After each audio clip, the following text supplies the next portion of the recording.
Funding for this edition of One-on-One with Steve Adubato has been provided by NJM Insurance Group, serving New Jersey's drivers, homeowners, and business owners for more than 100 years. The Turrell Fund, supporting Reimagine Childcare. Wells Fargo. The Robert Wood Johnson Foundation. The New Jersey Board of Public Utilities Clean Energy Program. PSE&G, committed to providing safe, reliable energy now and in the future. Choose New Jersey. Community Food Bank of New Jersey. And by Georgian Court University. Promotional support provided by AM 970 The Answer. And by NorthJersey.com and Local IQ, part of the USA Today network. This is One-on-One. I'm an equal American just like you are. The jobs of tomorrow are not the jobs of yesterday. Look at this. You got this? Here it is, man. Look at that. Life without dance is boring. I don't care how good you are or how good you think you are, there is always something to learn. I did do the finale, and guess where my trailer was? A block away from my apartment. It couldn't have been better. People call me because they feel nobody's paying attention. Start talking right now. That's a good question. High five.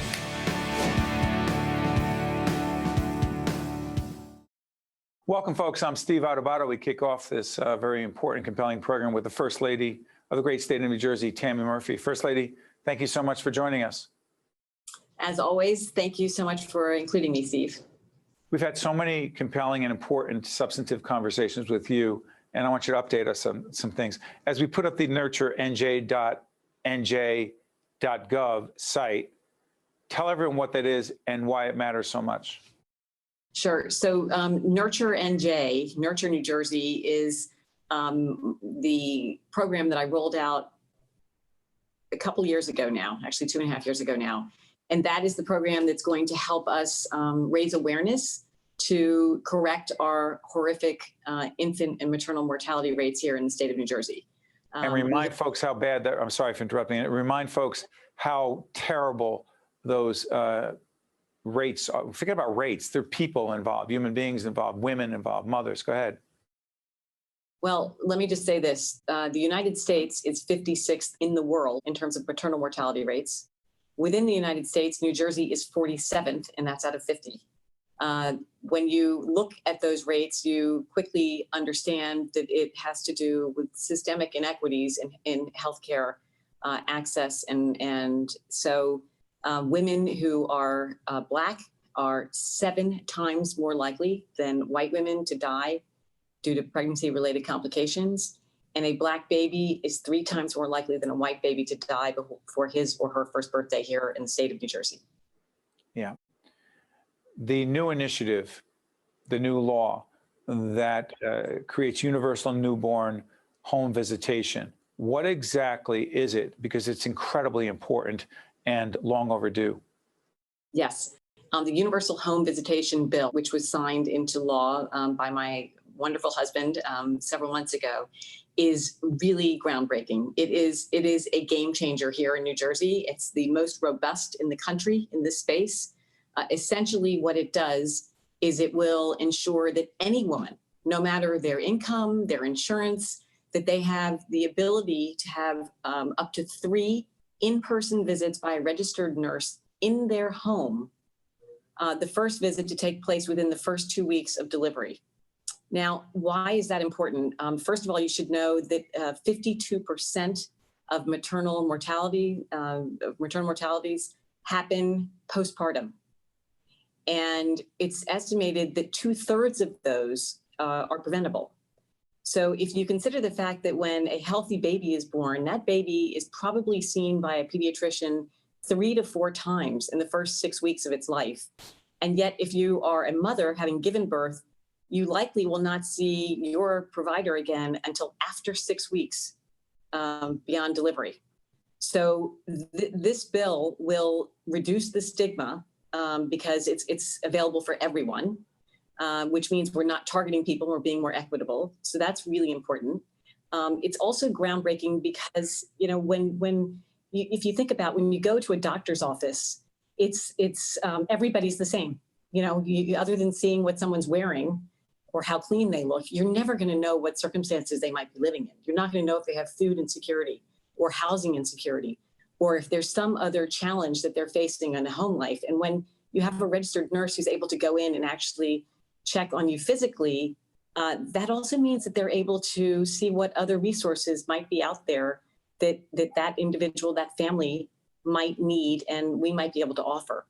The other piece I would tell you, Steve, is that this piece of legislation in New Jersey is so robust because we not only are, the big point is that it's universal, so it's not targeting, a certain population. There's no charge. But the other pieces are, it's not only available to people who deliver healthy babies. This is a service that will be provided to adoptive parents, and it will also be provided to people who sadly might have a stillborn baby. So it really touches so many things. And when you see someone in their home, it's just going to make our network of care just that much greater across our state. And by the way, log on to the Nurture NJ site to find out more. Firstly, let me ask you, we've asked you many times, and I've mentioned to you that we are involved in an initiative called Reimagine Childcare for many years now. The Universal Pre-K initiative, connected to that initiative, Reimagining Childcare, and frankly, the larger economy and having people be able to go back to work. Not to mention give our children, very young children, a fighting chance.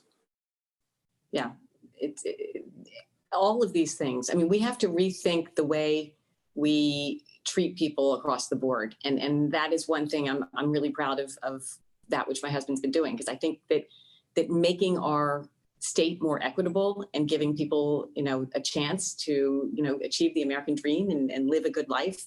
If you're not healthy and you're not educated, it's really hard. So these are all transformational, and I'm really thrilled. I want to ask you about this. The New Jersey Council on the Green Economy, what exactly is that? So the council is something that my husband created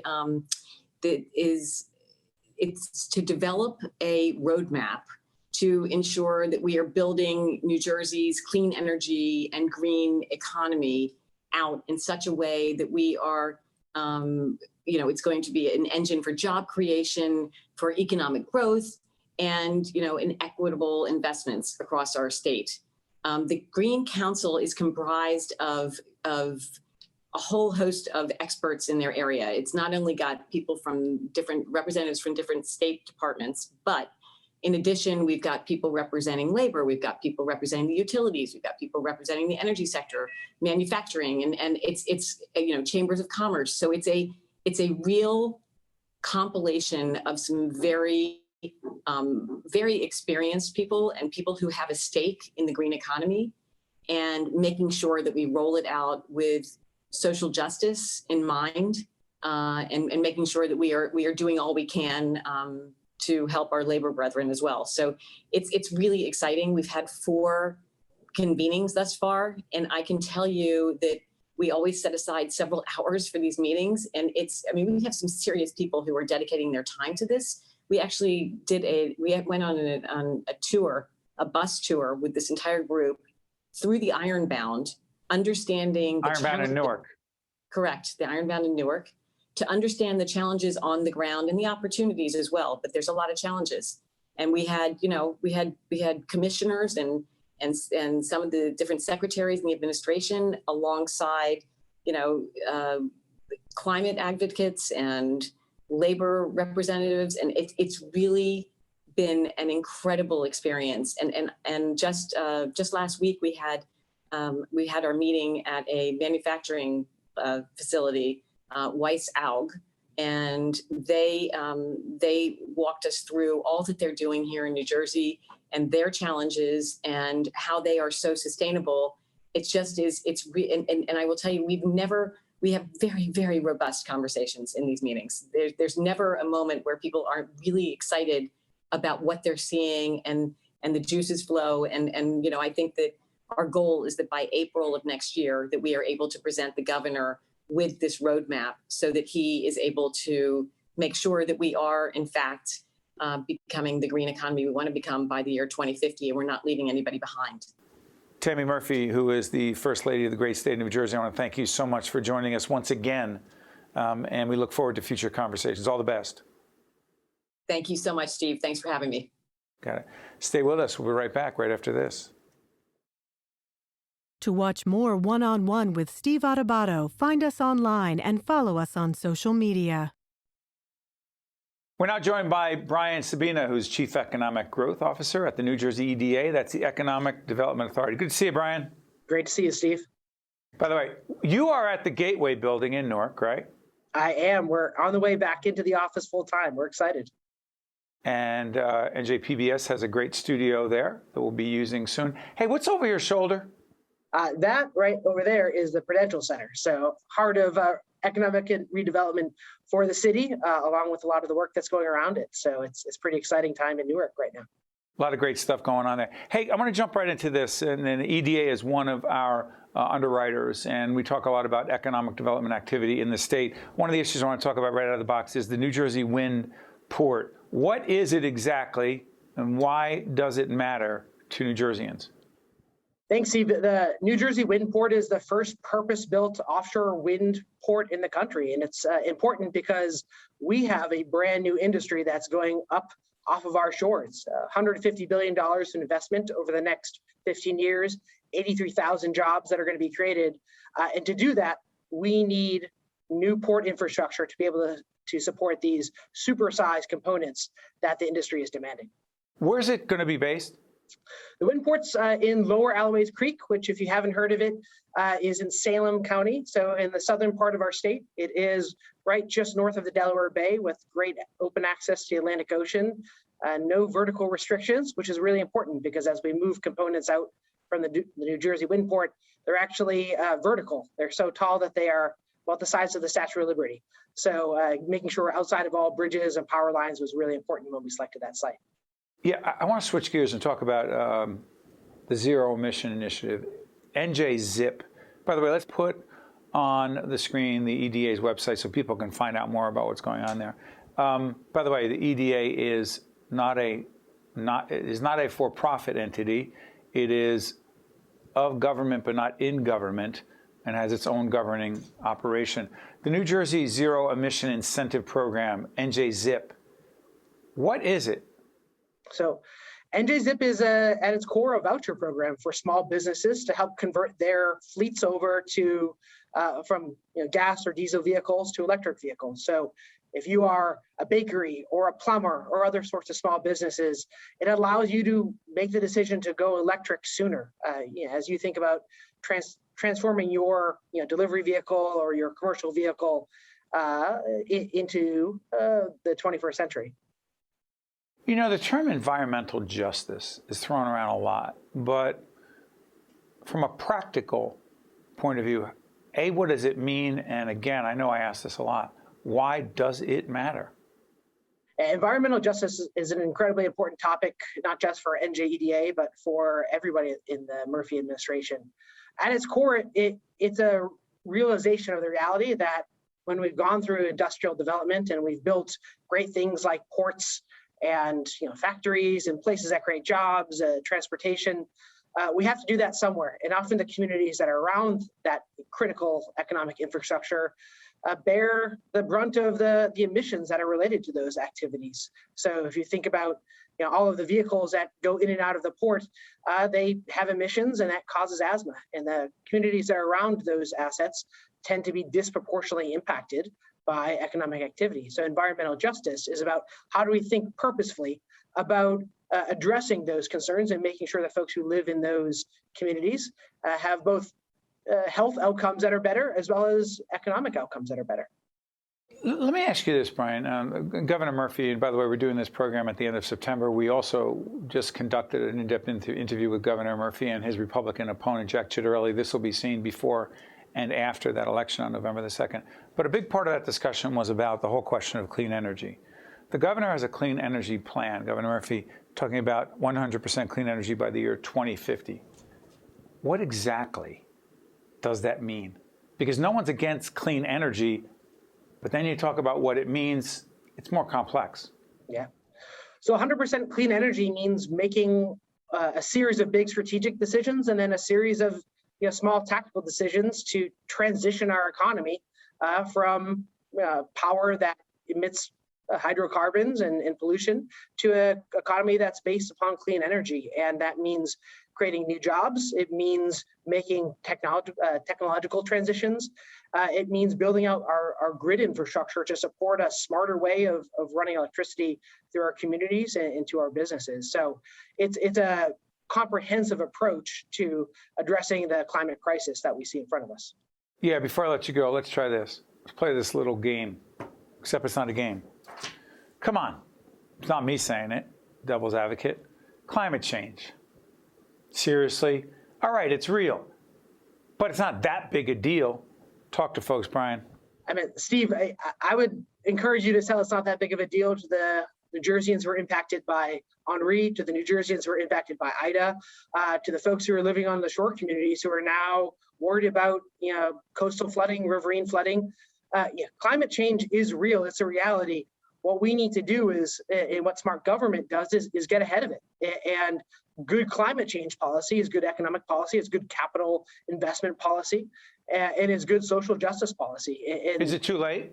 Is it too late because for so long we have not done enough, or we've done virtually nothing in some cases, that climate change is what it is and you're playing catch up, but in some ways it's too late, you say?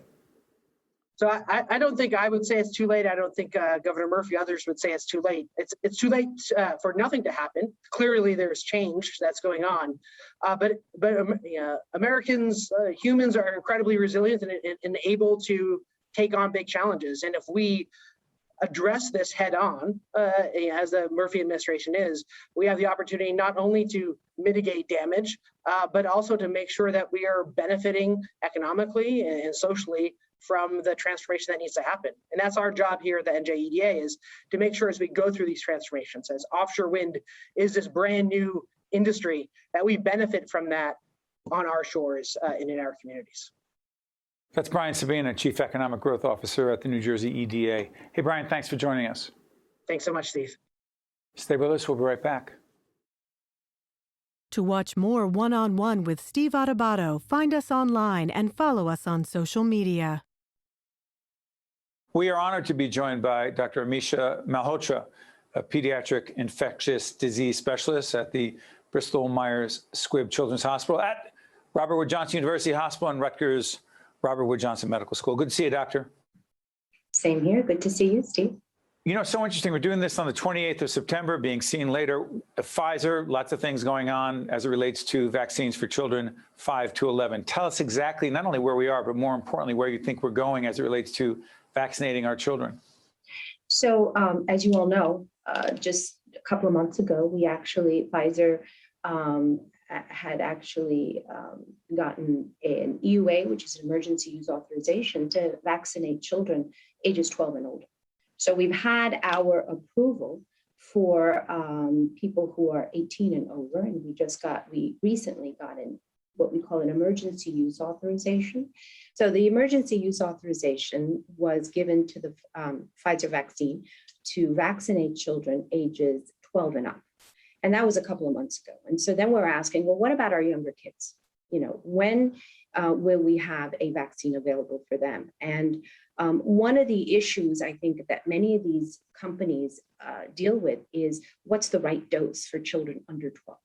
So how do we get the most effective or the most efficacious vaccine and give them the right dose? Children are not young adults. So that's where sizes. Our daughter is 11. She's tall. She just got her checkup, all good.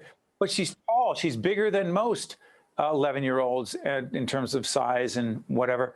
But I'm sitting there going, so how do you measure the amount of vaccine? Because some kids, 11, 10, are bigger than small adults. Right. I don't think it's all just about weight. It's also about the immunity and the immune response. And we know it's not just height and weight, really. So that's actually why there's been a lag with vaccines coming out for children under 12, because that's what these companies have been doing. They've been trying to figure out what's the optimal dose. And I think many of you may already have heard that Pfizer has actually, probably within a couple of days, is ready to submit their data. As we do this program. As we do this program to the FDA for at least emergency use, if not approval, to get the vaccine available for these children under 12. I think the dose is probably a third of the adult dose. Okay, I'm going to follow up on this. By the way, check out NJ Spotlight News. Our former colleague at the Caucus Educational Corporation, Joanna Gagas, did a great report talking about different views of parents on this. But one of the parents she spoke to speaks for a lot of parents, many whom said they can't wait for their children, us as well, my wife Jen and I, when our daughter is eligible, we will. That's what we choose. But there are a lot of parents who are like, and this was in the report, some of the parents are like, no, it's been too soon. It's not enough. It's only been a few months. Talk to all the parents who are saying, yes, whether the government approves it, the FDA or not, I'm not doing it for my kid. What would you say to them? So, you know what? I think it's important for parents to be advocates for their children. No question. As a pediatrician, as a mother, I understand that. But then, you know, I hear this a lot. Oh, it's too quick, it's too soon. And you have to understand that vaccine development, and specifically COVID vaccine development, wasn't just something that they whipped up and went through and said, we're not going to follow protocol and policy. That never happened. Yes, it was emergency because we had a global pandemic. So things that normally maybe take years were prioritized. That doesn't mean steps were missed. That doesn't mean safety wasn't looked at. That doesn't mean an adequate number of people, volunteers, the studies were not done. Same with children.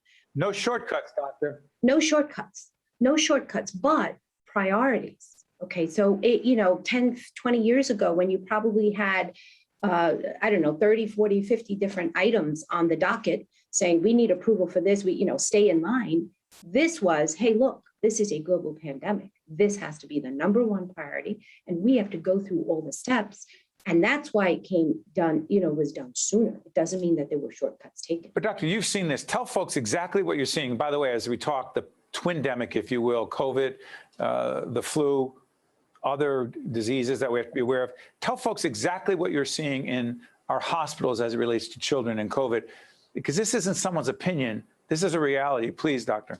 Sure. So, one of the things I always hear from families, from parents is, well, kids don't get COVID. That's not something I have to worry about. So why should I worry about this? Because we're not hearing that children are getting COVID. And I can tell you, as a practicing physician, as an infectious disease doctor dealing with children, yes, children do get COVID.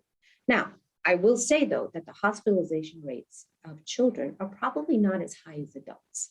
Okay, but that doesn't mean they can't transmit disease. That doesn't mean they can't get disease. And that doesn't mean that they can't get hospitalized and get severe disease. There's a condition called multi-inflammatory syndrome in children.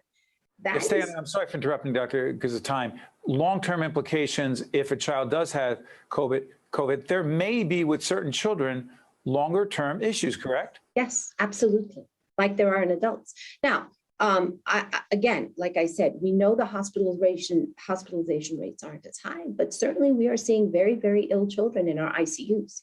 So, from a medical perspective, I think it's important for people to realize that this disease affects anyone, everyone across the board, young, small, old, whatever, and we need to protect ourselves. Before I let you go, doctor, I have to ask you this. We're talking about physical health, medical health in terms of, the sickness and what the potential implications are of children.